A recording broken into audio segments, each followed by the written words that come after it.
Est-ce qu'on peut acclamer le roi ce soir?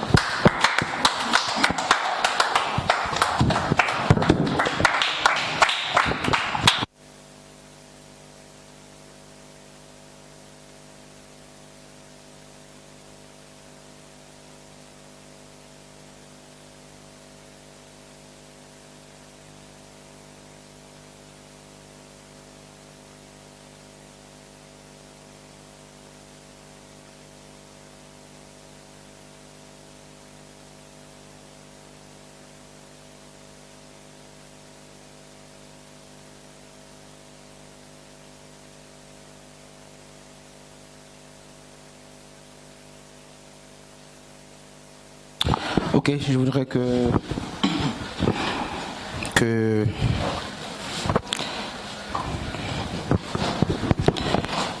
la sœur Ostasie bénisse le Seigneur pour ces moments. Nous allons commencer. Qu'elle prie le Seigneur afin que Dieu dispose ces instants et qu'il prépare les cœurs, qu'il dispose nos esprits à l'écoute solennelle, n'est-ce pas, de sa parole. Seigneur, nous te bénissons la nuit volée à devoir faire merci encore de Dieu, encore que je recommande pour le Christ. Seigneur, moi je prie que ça va parler. Voici encore Jésus Père, tout le monde que je confie à tes saints, mais l'état de cœur, Seigneur, que je confie à tes saints, Seigneur. Qui a le gloire, Jésus, que toi, ceux qui sont encore disposés et venus nous penser en ce lieu, tous ceux qui ont encore ce cœur, savoir, et le voir plus encore, encore que cœur, le voir, ce n'est que nous puissions encore marcher Seigneur. Tous ceux qui vont encore se dire, Papa. Dispose nos cœurs, Seigneur, que tous ceux qui vont encore se faire encore se faire selon ta présence. Dispose encore nous comme venir de penser, Seigneur, que tous ceux qui vont encore se dire encore, que se fait ne se fait pas en vain, mais que puisse encore impactant pour nous vie, et nous pouvoir sur le toit. Car le Père dispose nos cœurs et nos pensées. Père, prends contrôle de tout. Ok, nous sommes donc sur la justification depuis bientôt 2 mois, je crois, par là. Et il y a beaucoup de choses qui ont été dites, n'est-ce pas, au sujet de la justification.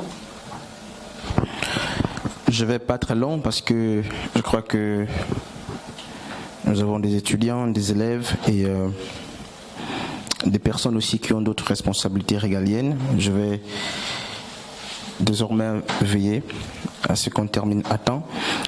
Et nous avons, pour mémoire, dit que la justification est l'acte légal ou juridique par lequel Dieu déclare sauvé, par lequel Dieu épargne de la damnation un sujet qui hier était condamné.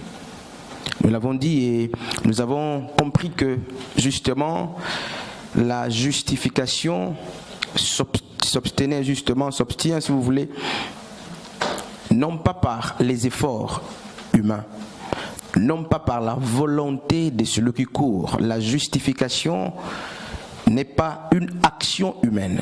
Totalement, la justification est l'œuvre de Dieu. Et pour, n'est-ce pas, établir cette relation, pour comprendre la portée de la justification, nous avons pris Zacharie chapitre 3, à partir du verset 1er, nous avons lu. Zacharie nous montre Josué, qui était sacrificateur, accusé. Josué, le prêtre, qui était accusé par, n'est-ce pas, l'ennemi, à cause de son vêtement souillé.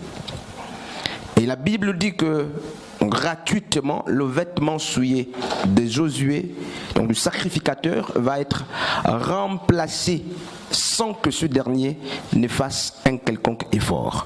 D'ailleurs, pour le cas de Josué, il est resté muet, il a espéré, il a mis sa foi dans la personne de Dieu. Et Dieu va dire, ôtez lui justement ses vêtements souillés.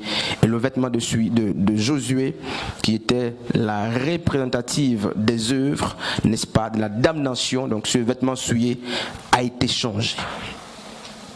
Et dans, n'est-ce pas, l'enseignement, nous avons compris que plusieurs choses partaient participe à la justification.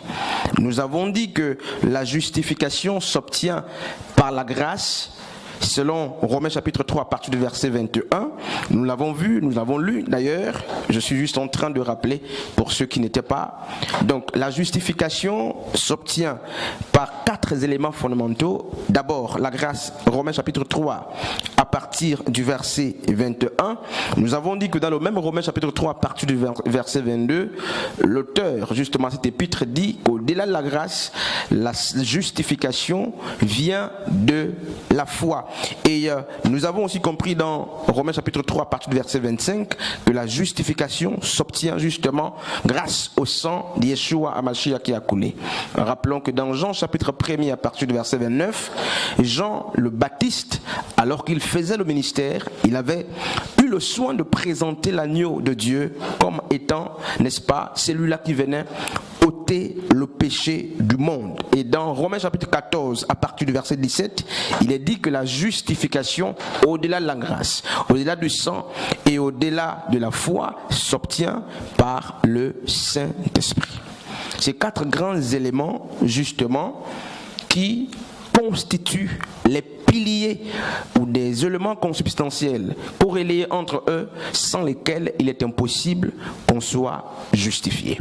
Et je veux que ça soit ancré à nous, que la justification n'est pas une récompense d'effort. La justification n'est pas issue du fait qu'on prie beaucoup. La justification ne vient pas parce que nous exerçons dans la maison de Dieu. La justification n'est pas une œuvre humaine, et parce qu'elle n'est pas une œuvre humaine, elle n'est nullement attachée aux œuvres, aussi bonnes ou mauvaises soient-elles. Nous sommes justifiés gratuitement par Dieu. Il suffit d'avoir foi et de croire au sacrifice de Yeshua. Nous sommes justifiés par la grâce, et la grâce est une faveur imméritée. Personne ne mérite d'être justifié. Personne ne mérite d'être justifié. C'est donc l'œuvre de Dieu.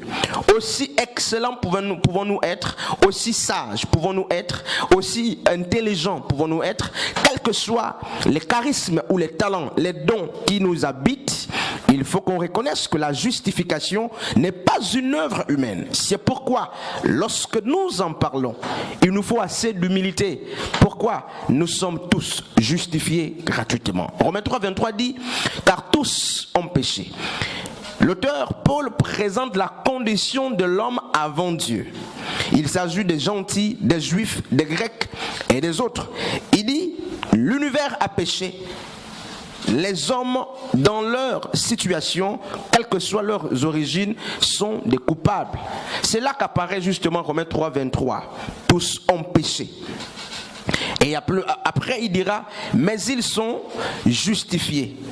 N'est-ce pas? Ils sont justifiés gratuitement, car tous ont péché, ils sont justifiés gratuitement par Dieu. C'est Dieu qui justifie. Gratuitement.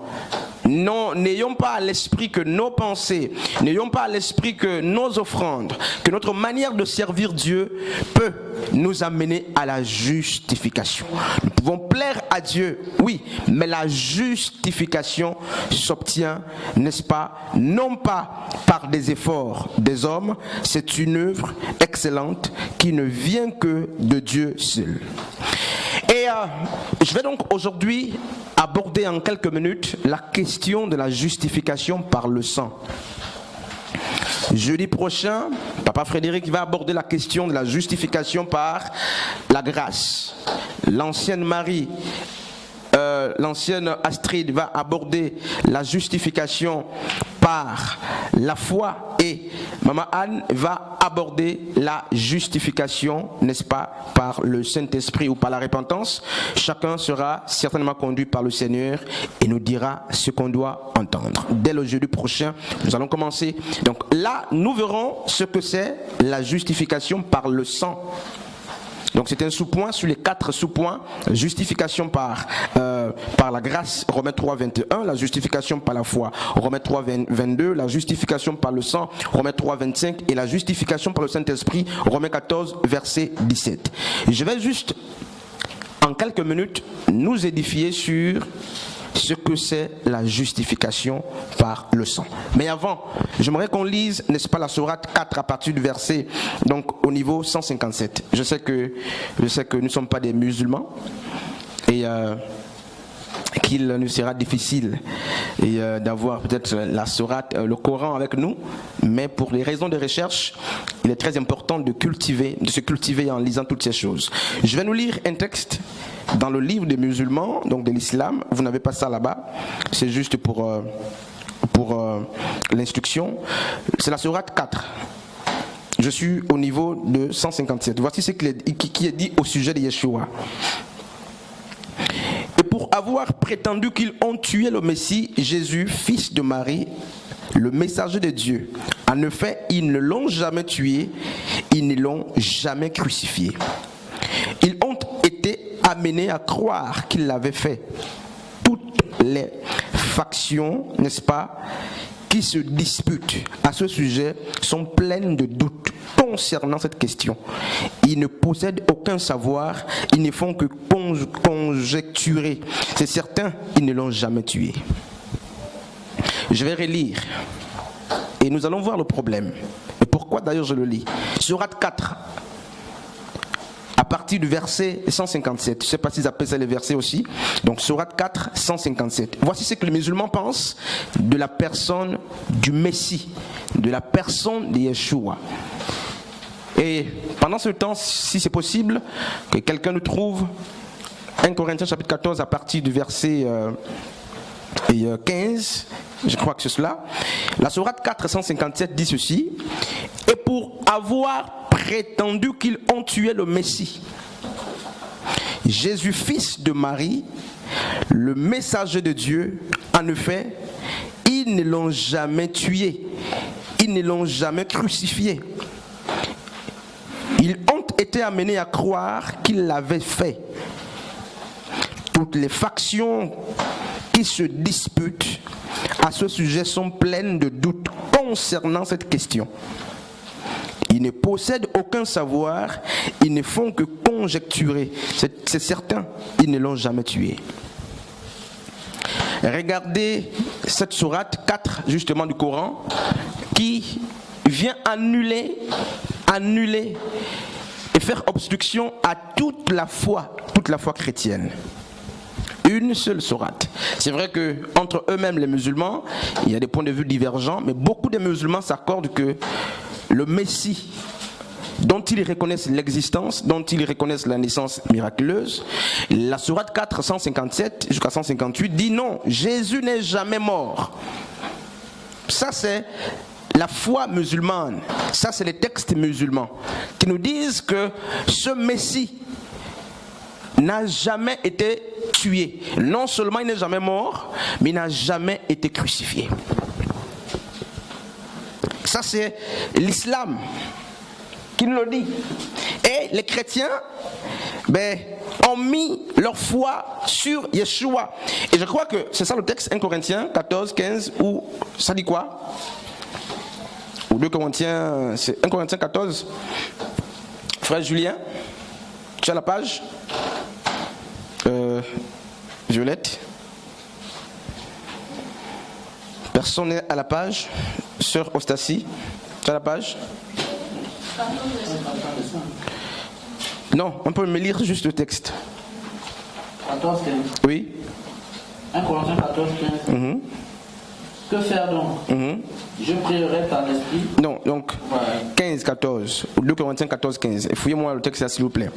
Alors, donc, les musulmans disent non, Jésus n'est pas mort.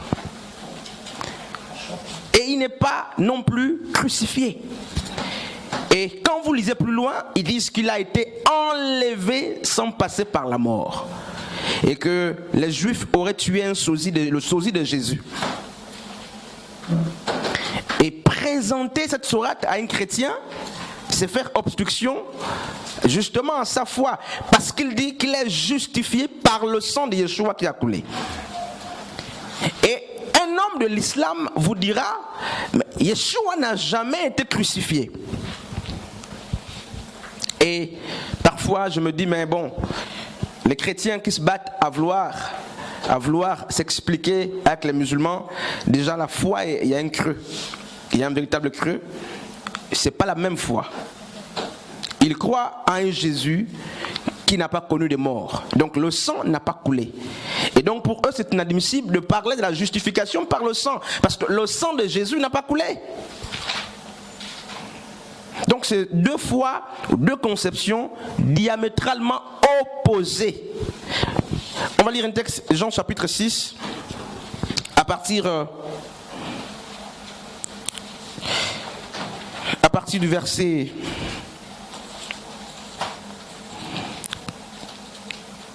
45. Je voudrais qu'on prenne un micro pour la lecture, le micro qui est au fond là.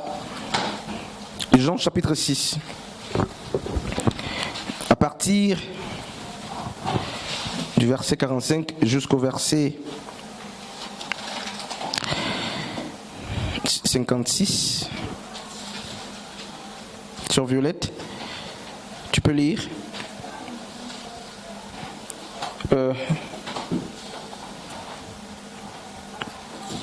Je vais lire. Il est écrit dans les prophètes: ils seront tous enseignés de Dieu. Quiconque a entendu le Père et reçu son enseignement vient à moi. Ce n'est pas que personne ait vu le Père, sinon celui qui vient de Dieu lui a vu le Père. En vérité, je vous le dis, celui qui croit à la vie éternelle. Moi, je suis le pain de vie. Vos pères ont mangé la manne dans le désert et ils sont tous morts. C'est ici le pain qui est, c'est ici le pain. C'est ici le pain. Ça veut dire quoi, Sharon? C'est ici le pain qui est descendu du ciel, afin que celui qui en mange ne meure pas. Moi, je suis le pain vivant descendu du ciel. Si quelqu'un mange de ce pain, il vivra éternellement.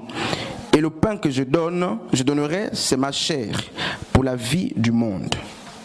Les Juifs se querellaient entre eux et disaient: comment celui-ci peut-il nous donner sa chair à manger? Jésus leur dit: en vérité, je vous le dis, si vous ne mangez la chair du Fils de l'homme et si vous ne buvez son sang, vous n'aurez pas la vie en vous. Le verset 54, avant de finir, dit ceci: celui qui mange ma chair et qui boit mon sang a la vie éternelle. Et je le ressusciterai au dernier jour, car ma chair est vraiment une nourriture et mon sang est véritablement un breuvage. 56, celui qui mange ma chair et boit de mon sang demeure en moi et moi en lui. Alors vous connaissez l'histoire, les hommes de Dieu savent que au 1er siècle justement, mais les premiers chrétiens ont été pris pour qui? Pour des cannibales. Et quand vous lisez plus loin, cette formulation de Christ qui parlait de donner son